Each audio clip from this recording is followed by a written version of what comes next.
I don't know why I'm reviewing a French whiskey when I cannot pronounce French words. I don't know if this is Bellevoye, Bellevier, Bellevoye, Bellevoye, Bellevoye, Bellevoye, Bellevoye, Bellevoye. It's whiskey.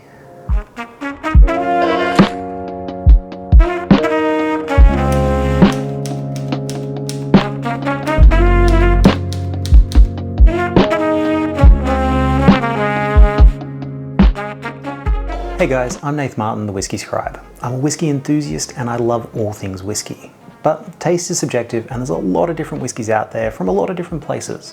So whether you consider yourself a connoisseur or you're just looking to understand more about whiskey, let's try it all together. If you haven't already subscribed, hit that button now. Put up regular whiskey review videos and some special interest whiskey pieces. You can also follow me over on Instagram. Now, when most people think about fancy French drinks and fancy French dinners, you're thinking about, French wines and champagne and cognac and brandy and things like that.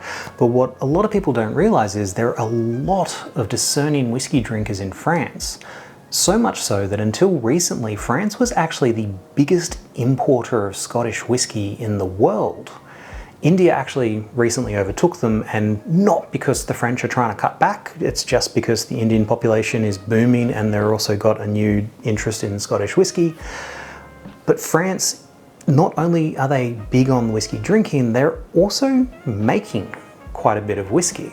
So it's a very little known fact that the French make good whiskey.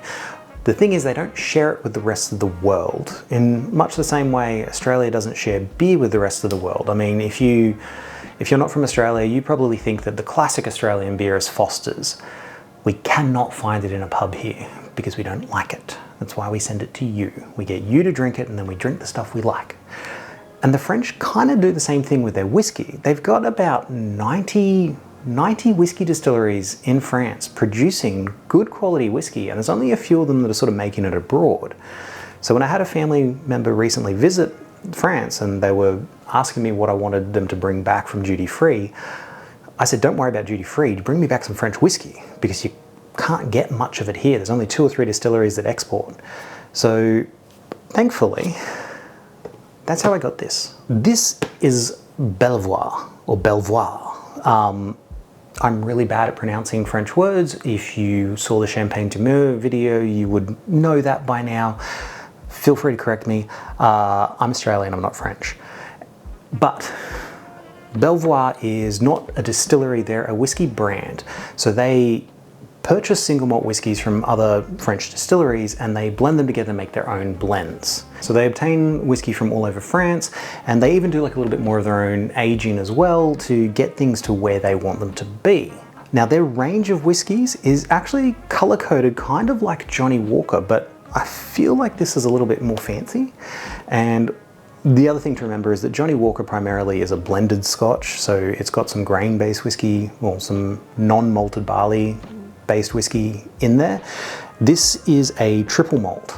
So what I've got here is the Bellevoye Red or Bellevoye Rouge, and it's a triple malt. So it's made from single malt whiskies from 3 different regions of France, from Brittany, Alsace, again, I cannot pronounce French words, and Cognac. Now, all 3 of these are actually lightly peated and they're 100% French. So they're made from French malted barley that has been dried using French peat to produce a French whiskey. Now, if I'm looking at the notes here to make sure I'm getting this right, they've been aged in French oak and then they've been finished for a further 6 months in Grand Cru casks.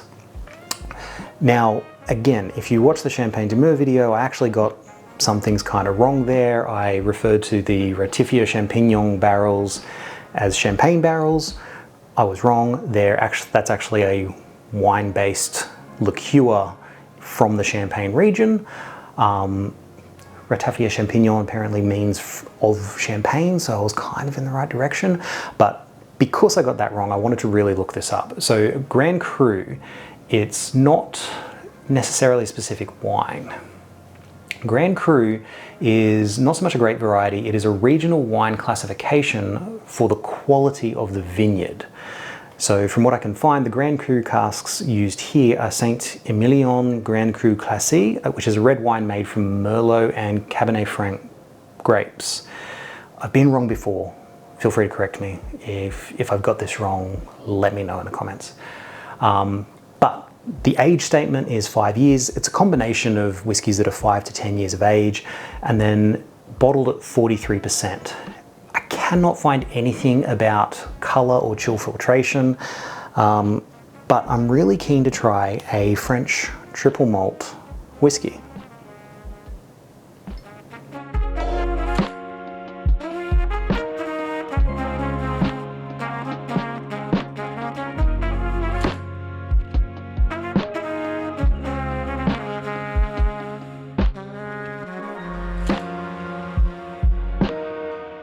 So I think I actually know why this one is called, it's got the red box and why it's called Rouge, because the whiskey itself does actually have like a very faint red tinge to it. I'm not sure if you can see that here.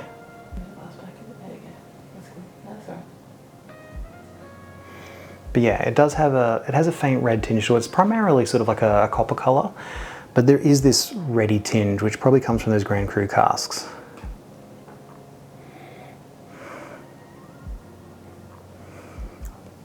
So it's lightly peated, but I'm not getting any of the peat on the nose. What I'm getting on the nose is more of some very like fruity, like fresh fruity, but also almost like liqueur fruits, and a bit of this like a caramelized sweetness, like creme brulee. There's almost like a bit of a nutty note too.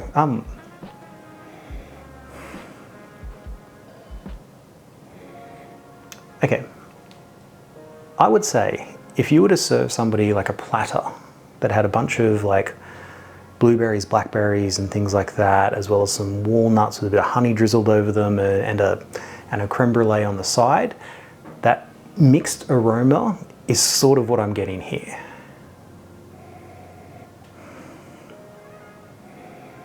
There's something else that I can't quite put my finger on.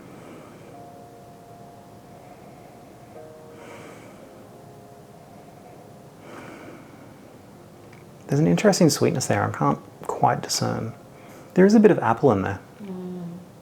It's very different to any other Scottish single malt that I've tasted before, or on the nose anyway. It's very delicate on the nose. Yeah. Yeah, well, I'm going to try it. What do the French say for a toast? Why are you looking at me? I don't know, because you've been to France?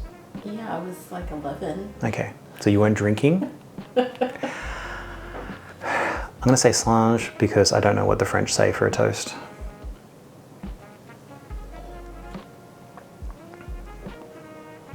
Ooh.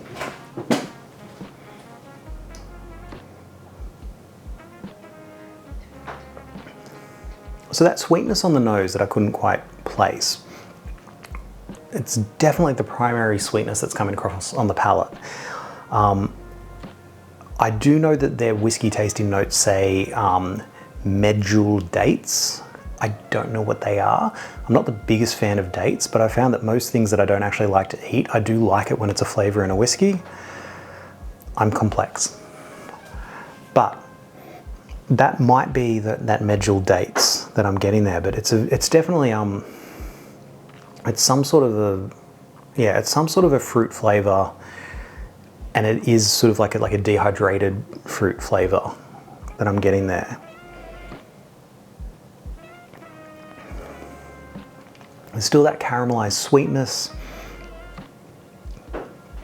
There's this freshness to it. Their whiskey notes say mint. I don't know if I would call it mint per se, but there's definitely like this fresh little sort of bite almost. And there's an interesting like texture to it as well. It leaves a little bit of a texture in your mouth like wine. Yeah, it's really interesting. That sweetness sort of carries across on the finish. There's like a caramelized sort of sweetness.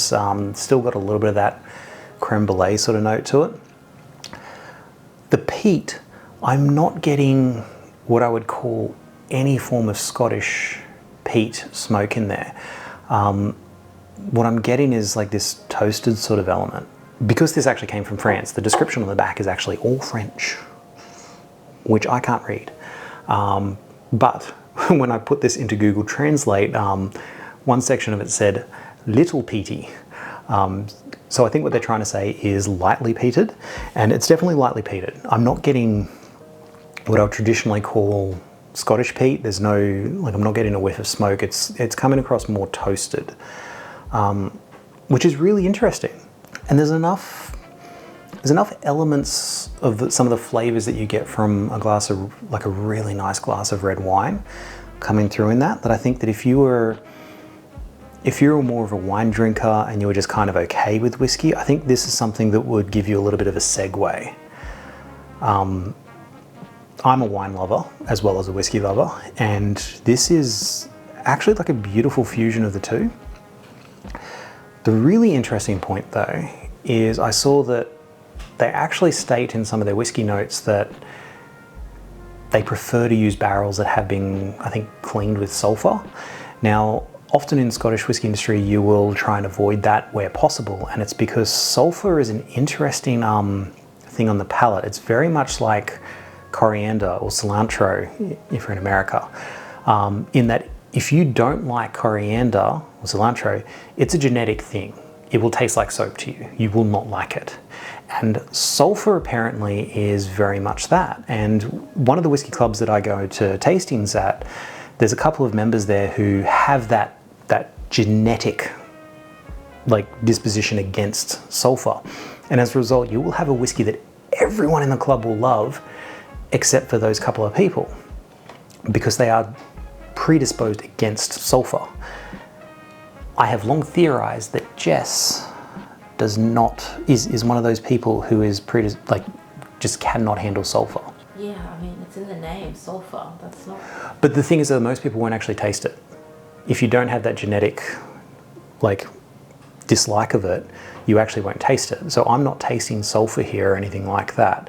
What I'm curious... So you're telling me you have to have the genetic code to sense it? Yeah. So there are people who sense it who do like it? No. If you have the genetic code to note sulfur in the expression coming from the barrel, you won't like it. In the same way that people who find cilantro, coriander taste like soap, then there's no one tasting coriander and going, it tastes like soap, it's great. So, because this one has actually said that they purposely use barrels that have been cleaned with sulfur, I think, remembering that I'm reading things that have been translated from French to English, I'm really curious to see if you like this. Well, would you mind giving it a try? Sure. Just had a bit of highball, but... If you don't like sulfur, it's just going to be really notable. Yeah, I definitely get apples, very sweet apples, something toasted. Send it back. Yeah. So Jess really liked the nose on that, but on the palate, instantly screwed the face up, send it back. So there you go. If you are genetically against tasting sulfur, you probably won't like this one. Sorry. But it's actually good to know that, like, if you're somebody who tastes whiskey and every now and again has one that you can't stand and you don't understand why everyone else in the room likes it, you could actually be somebody who is just genetically wired to not like the taste of sulfur, and nobody else will taste it. That's it. I'm actually really glad I was able to do that as an experiment, because I've had this suspicion for a long time, because the amount of times you've tasted whiskeys that taste like other whiskeys but haven't liked one of them, but you like the other. Clearly, I'm not one of those people, because I'm really enjoying this. Yeah, it tastes like it's gone bad to me. Yeah, whereas to me this is really, really nice. It's got plenty of flavours from the wine coming through. It's got this nice, there's like, I'm getting like this tannin coating on the mouth, like you would get from a really nice red wine, but it also almost comes across as creamy, which is really, really cool. But this is a blended malt, and it's representative of 3 regions of France. I'll go back and quickly let you know there. So Brittany, Alsace, Alsace, I'm going to put the words down the bottom in case I butchered it, and Cognac. So at the very least, most people will know the Cognac region, and then aged in Grand Cru casks. This is lovely, and it's a shame that this isn't more available worldwide, but I really respect the French that they're keeping hold of it as much as they can to themselves. I get that. That's why we send Fosters overseas. So this was a really, really great one. I was honestly expecting more smoke, and I have to say often if I'm expecting one flavour and I don't get it, I can find myself being disappointed, but the rest of the flavours in this were actually so nicely put together and so well balanced that I really didn't mind that I didn't get like the main flavour that I was looking for. And it's really interesting that French peat came across in more of like a toasted, almost like a toasted berries or toasted nuts kind of flavour. This tastes like a platter that would actually get put out to you at like I don't know, some French winery that you're just chilling at. I'm probably forcing some of my impressions of France on the whiskey itself, but at the end of the day, I really, really like it. I do have another whiskey that this family member brought back from France, so I will be doing a review on that in the coming weeks. But are there any other New World countries that produce whiskey that most people don't know that you've had a whiskey of? I would love to hear that. Like I've even had, there's actually a distillery in Argentina, and I've managed to try a whiskey from there once. There's only one distillery there as far as I know, so fat chance of me trying it again. But yeah, if there's a country that produces whiskey that most people don't know of and you've managed to try it, let me know, because I would love to always try and hunt down these sorts of things. I'll be doing the French whiskies again, so make sure you subscribe so that you can catch that one when it comes out. But in the meantime, enjoy what's in your glass. I'm really going to enjoy this, and Sange.